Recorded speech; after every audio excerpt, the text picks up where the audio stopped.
Hey everyone, welcome to The Explainer. I am absolutely thrilled to have you here today. Look, if you're studying George Orwell's classic Animal Farm and you're looking for that ultimate edge in your exams, you are in exactly the right place. We're going to build a comprehensive, bulletproof study guide together.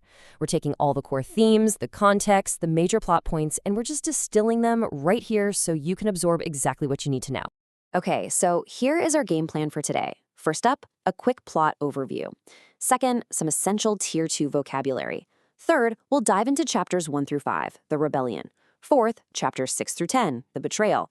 And finally, we'll wrap things up with a key characters breakdown. Let's get into it. Section 1, Animal Farm Plot Overview, the big picture. So we really need to start by looking at the timeline, because it's kind of like a roadmap of a massive tragedy. We begin in chapter 1, where the initial spark of revolution is lit. By chapter 4, the animals are actually defending their new utopia in the Battle of the Cowshed. But wow, notice how quickly the timeline darkens. Chapter 7 brings the horrific purges. This is where the dream truly fractures. Chapter 9 just hits us with the ultimate gut punch, the tragedy of Boxer's sacrifice. And then by chapter 10, we are right back where we started.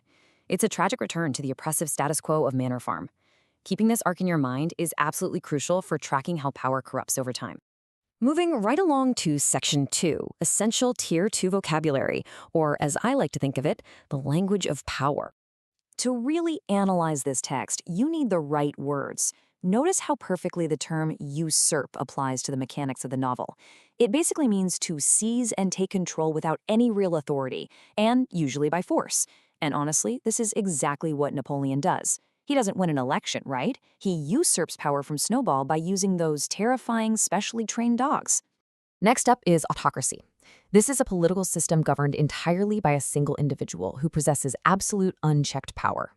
As you watch the progression of Animal Farm, you are watching the exact structural shift from a socialist ideal, where everyone works for the collective good, into a brutal autocracy ruled solely by Napoleon. It really represents the central theme of the corruption of ideals. This comparison brilliantly illustrates the decay of the farm. We start the novel completely rooted in idealism. We're talking animals who are compassionate, devoted, and steadfast. Think of characters like Boxer and Clover. But as the story grins on, those ideals are completely overtaken by the corruption of the ruling pigs, whose actions basically demand words like callous, devious, and tyrannical. If you contrast these two sets of words in your essays, you will powerfully demonstrate your understanding of the text's core conflict. All right, Section 3, Chapters 1 to 5, The Rebellion. Let's do a rapid-fire rundown of the early chapters. In Chapter 1, the aging boar, Old Major, inspires the animals to envision this incredible world without the oppressive Farmer Jones. By Chapter 2, no way. The rebellion remarkably succeeds, and the 7 commandments of animalism are painted right there on the barn. But you really have to pay close attention to Chapter 3. While the rest of the animals toil, the pigs just supervise.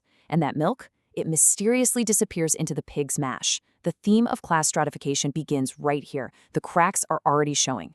In Chapter 4, Snowball proves himself a brilliant tactician, bravely leading the defense in the Battle of the Cowshed. But the friction between Snowball and Napoleon absolutely boils over in Chapter 5. Napoleon usurps power, unleashing his fierce dogs to chase Snowball off the farm forever. So, the crucial point is this quote right here: all animals are equal. This early idealism is the high water mark of the revolution. It is the absolute purest expression of animalism, creating this brief, fragile utopia that, as we unfortunately know, is going to be violently shattered soon. Which brings us to Section 4, Chapters 6 to 10, The Betrayal. The tragic fall really accelerates here. In Chapter 6, the animals are working like slaves to build the windmill, which falls into ruins, all while the pigs begin sleeping in beds. Chapter 7 is just deeply disturbing. Facing starvation, the hens rebel, and Napoleon brutally suppresses them. He forces false confessions and has his dogs literally slaughter the animals. This is the theme of totalitarian terror in action. In Chapter 8, we get another battle and the windmill is blown up again by neighboring humans. But Chapter 9 is the emotionally devastating core. Boxer, the steadfast, devoted worker who literally built their farm, collapses. And instead of retiring him, the devious pigs sell him to the knacker, the horse slaughterer, just to buy themselves whiskey. Finally, in Chapter 10, years have passed, the pigs now walk on 2 legs and carry whips.